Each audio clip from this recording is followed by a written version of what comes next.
essa novidade. Eu tô aqui para contar para vocês como foi a cabine de Aquaman. Eu disse que tinha embargo, né? Então eu só poderia falar depois das 5 da tarde as impressões do filme. O filme é maravilhoso. A DC conseguiu pegar novamente o jeito da coisa, né? E fez um filme fantástico. Esse filme, ele lembra um pouco, né? Os gráficos do filme tem bastante coisa fantástica, né? Fantástica no sentido de irreal, ilusório. Então, você vai ver bastante coisa assim, nesse sentido, né? Criaturas fantásticas do reino dos mares, né? São 7 reinos dos mares. E o filho oficial, digamos assim, do rei de Atlantis, com a rainha, ele quer dominar os 7 reinos, né? Então, esse é o vilão principal do filme. Na verdade, assim, tem 2 vilões a história, né? E um deles é o já conhecido Arraia. A história é uma história do estilo Origens, né? Aquela história que começa lá do princípio, contando como tudo aconteceu e ambientando o telespectador, né? O espectador. Na verdade, assim, você vai entender o porquê que o Arraia odeia o Aquaman, de quem Aquaman é filho, né? Como que ele nasceu, por que ele vive metade no mundo da terra e metade subaquático, né? Por que ele pode nadar, falar na água, falar com os animais, por que ele tem aquele sensor. Então, você vai entender quais são os superpoderes do Aquaman, de onde vem, qual a origem desses superpoderes, né? E Atlantis é uma história mitológica já conhecida, né? Não sei se vocês conhecem, mas Atlântida é uma história muito conhecida. Era uma cidade mitológica, onde se possuíam muitos conhecimentos. Sabe histórias mais ou menos assim como a mitologia inca, maia, asteca, de outrora e tudo mais? É mais ou menos isso. Dos deuses gregos e romanos. Então, é mais ou menos isso. Era uma cidade que tinha uma alta tecnologia, que tinha muito poder e tudo mais, e o poder subiu a mente das pessoas. E aí, o que acontece? Por esse poder subir a mente das pessoas, essa cidade acabou sendo submersa, né?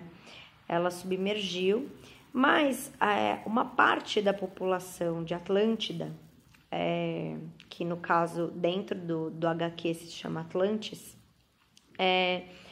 conseguiu se adaptar e sobreviver, né, embaixo d'água. Isso é o que conta a mitologia, que esse reino realmente existe, né? E o HQ se aproveitou disso e transformou isso num super-herói, né? Super-herói que é o Aquaman, vivido, né, na pele, nesse filme, ele é vivido por Jason Momoa, que é conhecido como fazer uns filmes mais ou menos, digamos assim, ele não é um ator aclamado, ele é muito bonito, as pessoas gostam muito dele pela beleza, ele fez o Drogo em Game of Thrones, então ele ficou aclamado e tal, mas assim, em termos de atuação, ele nunca entregou nada tão bom assim.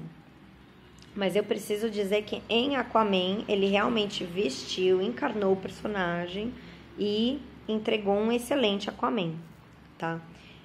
Eu não estou aqui para dar spoilers, então eu não vou contar a história de Aquaman, a história dele com a mãe dele, a história dele com o pai dele, a história dele com o Arraia, a história dele com o Senhor o Grande Senhor dos Mares.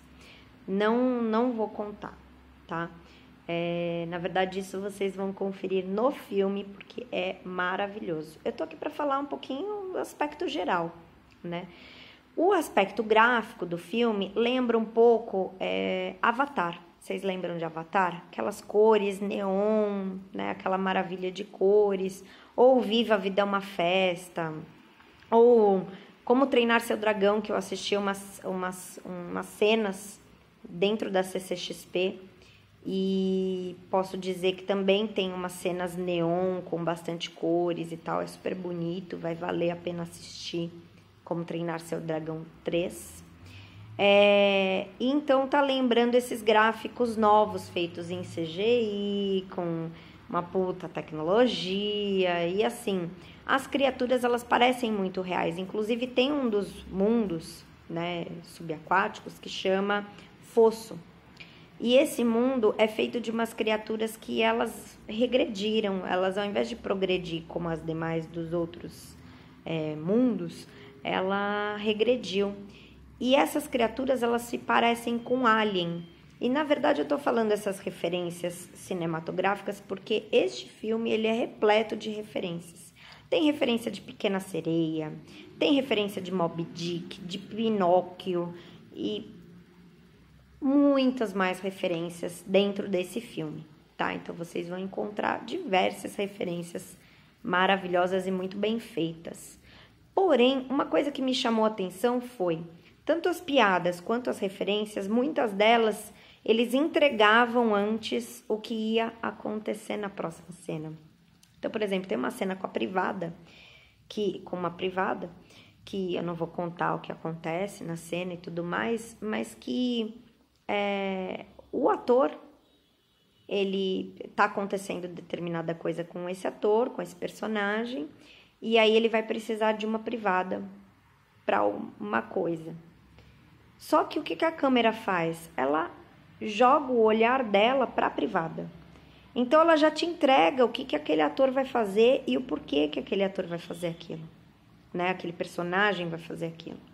Então, assim, as piadas e essas partes humorísticas ou essas partes que fazem algumas referências e tudo mais, eles te entregam antes.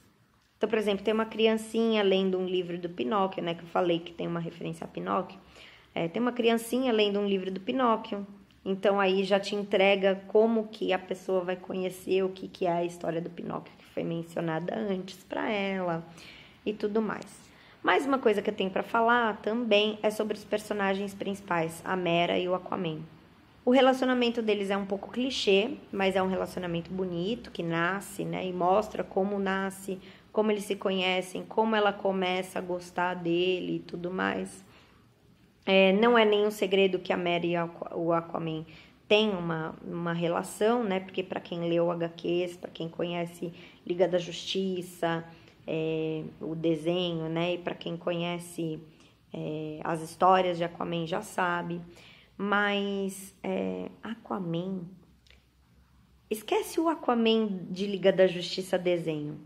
Porque ele tá super poderoso, ele é forte, ele é robusto, ele é ogrão, né? Ele é bem ogro, mas ao mesmo tempo tem umas delicadezas, umas coisas singelas, assim, dele com a Mera, dele com outros personagens, né? Que eu não vou citar. Um personagem fantástico também é o que faz o vizir do rei, né? Do príncipe, que vai se tornar o Senhor dos Mares e tal. E, assim, todos os personagens estão muito bem, muito bem. A única coisa que eu tenho de ressalva é que o Arraia não aparece muito. Ele fica como um personagem coadjuvante. E ele tem uma importância muito grande na história do Aquaman. Mas como é um filme de origens, que está contextualizando, que está contando a história ainda, o que acontece? Vai contextualizar a história do Arraia com o Aquaman. E, em falar nisso...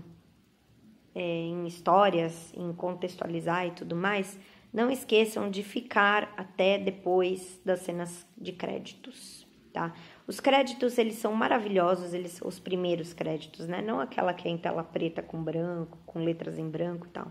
Mas os primeiros créditos, eles têm um gráfico muito bonito, que vale a pena assistir. Tá? Vale a pena ficar para assistir. E após essa parte dos créditos, com uma trilha sonora, com as imagens que são muito bonitas, envolventes e tal, tem uma cena pós-crédito.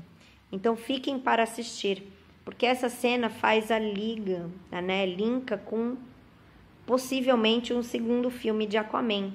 Então Vale a pena assistir porque é interessante essa cena.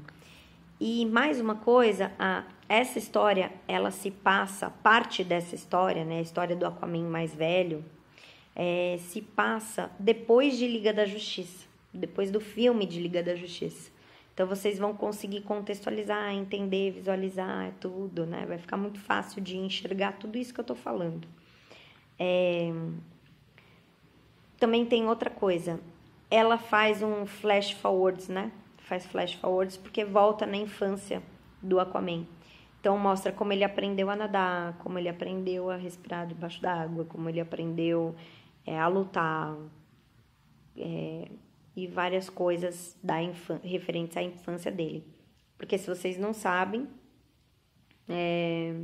ele teve uma infância muito difícil, né? Ele perdeu a mãe muito cedo, coisas assim que a história vai contando para vocês.